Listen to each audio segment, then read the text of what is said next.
வணக்கம் உறவுகளே, இன்றைய நாட்பலன் பகுதியோடு நாங்கள் இணைந்திருக்கின்றோம். இன்று 4ஆம் தேதி கார்த்திகை மாதம் 2025ஆம் ஆண்டு செவ்வாய்க்கிழமை. இன்றைய சுப நேரம் காலை 10:34 12 மணி 4 நிமிடம் வரை.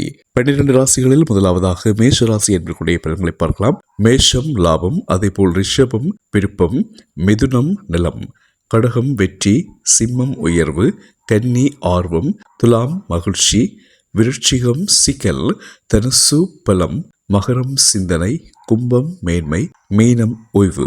இவை 12 ராசிகளுக்குமான பலன்களாக அமைகிறது. இன்றைய நாளில் நீங்கள் தெய்வ நம்பிக்கையோடு இறை நம்பிக்கையோடு சகல காரியங்களையும் வெற்றிகரமாக செய்து முடிக்க நாங்களும் பிரார்த்திக்கிறோம். செய்கின்ற முயற்சிகளும் ஒவ்வொரு காரியங்களும் நல்லவைகளாக இருக்க வேண்டும் என்றும் அவை இறை அருளால் வெற்றி பெற வேண்டும் என்று நாங்கள் எல்லோருக்கும் பொதுவான இறைவனை வேண்டிக் கொள்கிறோம். நாம் உண்மையாக வாழுதல் என்பதனுடைய பொருள் என்ன? மனிதர்களாக பிறந்து ஒருவரும் எங்களுடைய வாழ்க்கையில் பல்வேறு விதமான முறைகளில் நாங்கள் வாழ்ந்து வருகிறோம். ஆனால் நாங்கள் வாழ்கின்ற வாழ்க்கை உண்மையான வாழ்க்கை என்பதை எப்படி நாங்கள் சிந்திக்கிறோம்? உண்மையான வாழ்க்கை என்றால் என்ன? அது தொடர்பாக நாங்கள் சாதாரணமாக ஊகித்துவிட முடியாது. ஆனால் அது ஒரு சிறிய விடயம்தான். அதை கைக்கொள்வது என்பதுதான் ஒரு பெரிய பாடாக எல்லா மனிதர்களுக்கும் இருக்கிறது. உண்மையாக நிறைய பணம் எங்களிடம் இருக்கிறது, நிறைய வசதி வாய்ப்புகள் இருக்கிறது, நல்ல தொழிலில் நாங்கள் இருக்கிறோம் என்பது அல்ல உண்மையான வாழ்வு. உண்மையான வாழ்வு என்பது நாங்கள் செய்யும் கடமையை சரிவரச் செய்வதாகும். நாங்கள் எங்கள் கடமையை சரிவரச் செய்கின்ற பொழுதுதான் எங்கள் வாழ்க்கையில் நாங்கள் உண்மையாக வாழ்கிறோம் என்றதான மனநிலை திருப்தி எங்களுக்கு ஏற்படும்.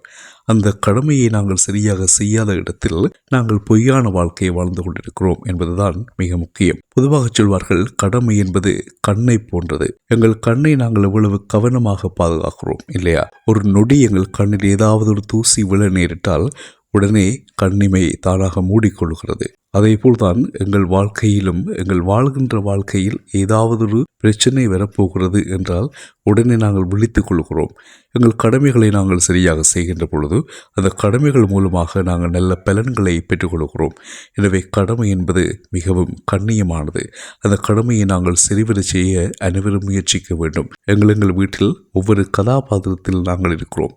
ஒரு வீட்டில் பிள்ளையாக இருக்கிறோம், ஒரு வீட்டில் கணவனாக இருக்கிறோம், இன்னொரு வீட்டில் சகோதரனாக இருக்கிறோம். எனவே ஒவ்வொரு உறவுகளுக்கும் நாங்கள் ஒவ்வொரு கதாபாத்திரமாக இருக்கிறோம். இந்த கதாபாத்திரங்களை நாங்கள் நேரத்திற்கு ஏற்றாற்போல் சரியான முறையில் அமைத்துக் கொள்கிறோம். ஒரு பிள்ளையாக, ஒரு கணவனாக, ஒரு சகோதரனாக, ஒரு நண்பனாக அந்தந்த நேரங்களில் அந்தந்த கதாபாத்திரங்களாக மாறிக்கொள்ளும் நாங்கள் அந்தந்த கடமைகளை அந்த கதாபாத்திரங்களுக்கு ஏற்றவாறு செய்து முடிக்கிறோம் இல்லையா? அதே போல்தான் அது எங்களுக்கு தெரியாமல் இயல்பாகவே நடக்கிறது. அதே போல் நாங்கள் பாடசாலையில் கல்வி கற்கிறோம், ஒரு இடத்திலே பணிபுரிகிறோம் என்றால் அந்தந்த கடமைகளை நாங்கள் சரியாக செய்ய வேண்டும். இன்று எங்களில் எத்தனை பேர் எங்கள் பெற்றோருக்கு உதவியாக இருக்கிறோம்? எங்கள் குடும்பத்தை நாங்கள் நன்றாக பார்க்கிறோம், எங்கள் சகோதரர்களுக்கு நாங்கள் நல்லதை செய்கிறோம். எத்தனை பேர் இன்று உறவுகளோடு அன்பாக இருக்கிறோம், அவர்களை கவனித்துக் கொள்கிறோம்? இதற்கான பதில் இல்லை என்பதாகவே அமைகிறது. காரணம், நாங்கள் எங்கள் இன்சான் உடம்பில் ஒரு சான் வயிற்றுக்காய் ஓடி ஓடி உழைக்கிறோம். இந்த உழைப்பின் மிகுதியினால் நாங்கள் உறவுகளை உதாசீனம் செய்கிறோம். எங்களுக்கு நேர பிரச்சனை இருக்கிறது. அந்த நேரங்களை நாங்கள் ஒதுக்கி உறவுகளுடன் உரையாட நாங்கள் மறுக்கிறோம். இதனால் எங்கள் கடமை கடமை கடமை என்று நாங்கள் எதை பார்க்கிறோம்? உழைப்பைத்தான் பார்க்கிறோம். ஆனால் உண்மையான கடமை அதுவல்ல. கடமையாக இருப்பது எங்கள் பெற்றோர்கள், எங்கள் உறவுகள், எங்கள் சொந்த பந்தங்களோடு நாங்கள் மனம் விட்டு பேசி அவர்களுடைய தேவைகளை பூர்த்தி செய்து நாங்கள் மனம் கூடாமல் பாதுகாத்தலும் எங்கள் கடமை. ஏனென்றால் நாங்கள் குழந்தை பருவமாக இருக்கின்ற பொழுது எங்களை அன்பாக அரவணைத்து எங்களுக்கு தேவையான எல்லாவற்றையும் செய்து முடித்த அந்த உறவுகளுக்கு நன்றியுள்ளவர்களாக இருப்பது மிக மிக அத்தியாவசியமானது. அந்த கடமைகளை நாங்கள் செய்ய வேண்டும். கிருஷ்ண பரமாத்மா பகவத்கீதையிலேயே சொன்னார், கடமையை செய், பலனை எதிர்பாராதே. ஆனால் இன்று நாங்கள் ஏதாவது பலன் கிடைத்தால் மாத்திரம்தான் எந்த கடமைகளுக்கும் நாங்கள் செல்ல விளைகிறோம் இல்லையா?